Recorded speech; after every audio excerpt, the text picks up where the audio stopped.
గురించి చెప్పడం ద్వారా ప్రజలు కావచ్చు, సామాన్యులు కావచ్చు, నెగిటివ్ గా తీసుకుంటారు కదా. అంటే ఒక మంచి మెసేజ్ అనేది జనాలకు ఇవ్వాలి కావాలి, అలా కోర్స్ ఎంతవరకు కరెక్ట్ ఉంటుంది? దాని వాల్యూ చదువుకున్న వాళ్ళకు, ఎంప్లాయీస్ కు దాని గురించి బాగా ఆలోచన చేస్తే బాగా అర్థమవుతుంది. ఆలోచన చేయకుండా ట్రోల్స్ చేస్తే ఏం అర్థం కాదు. మావిగన్ అనేది మచిలీపట్నం, విజయవాడ, గుంటూరు అనేది ఈ ప్రాంతాలు మీరు డెవలప్ చేయండి అని జగన్మోహన్ రెడ్డి గారు స్పష్టంగా చెప్పినారు. నేను చేశాను, మీరు చేస్తున్నారు అని చెప్పి. అవి ఎన్ని ట్రోల్స్ చేసుకుండా ఇష్టానుసారంగా మాట్లాడడం ఎంతవరకు కరెక్ట్? వీళ్ళు ఏం చేసినారు ఈ 2 నెలల్లో? వీళ్ళు ఏం చేసినారు 2 నెలల్లో? ఏ సంక్షేమ పథకాలు ఇచ్చినారు?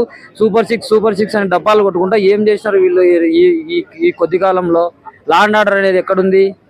ఉందా లా అండ్ ఆర్డర్? ఇష్టానుసారంగా కొట్లాడుకొని ఎక్కడోళ్ళు అక్కడ చస్తున్నారు. స్త్రీలకు గౌరవం లేదు.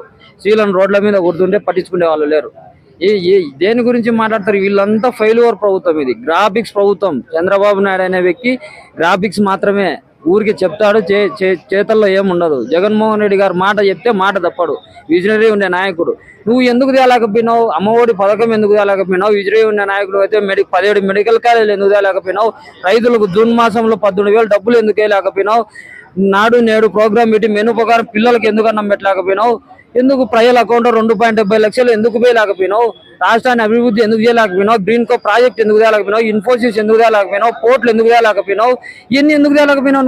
నువ్వు విజయ్ ఉన్న నాయకుడు అయితే తెచ్చి చూపించాలి కదా. 2014లో నువ్వే కదా జగన్మోహన్ రెడ్డి ఓడిపోయారు కదా. 2014 నుంచి 19 వరకు నువ్వు ఏమైనా కట్టిండొచ్చు, అమరావతి కట్టిండొచ్చు, నీ బ్రహ్మాండంగా నువ్వు అనుకునే విధంగా నువ్వు చేసి ప్రజల మనసులో గెలుచుకోవచ్చు కదా. ఈ రోజు మా ధైర్యం ఏంది? జగన్మోహన్ రెడ్డి గారు చేశారు కాబట్టి మేము మాట్లాడుతున్నాం, చేసి చూపించారు కాబట్టి మేము మాట్లాడుతున్నాం. ఇన్ని సమస్యలు పెట్టుకోవడం మీరు జస్ట్ ప్రెస్ మీట్ మాట్లాడుతున్నారు.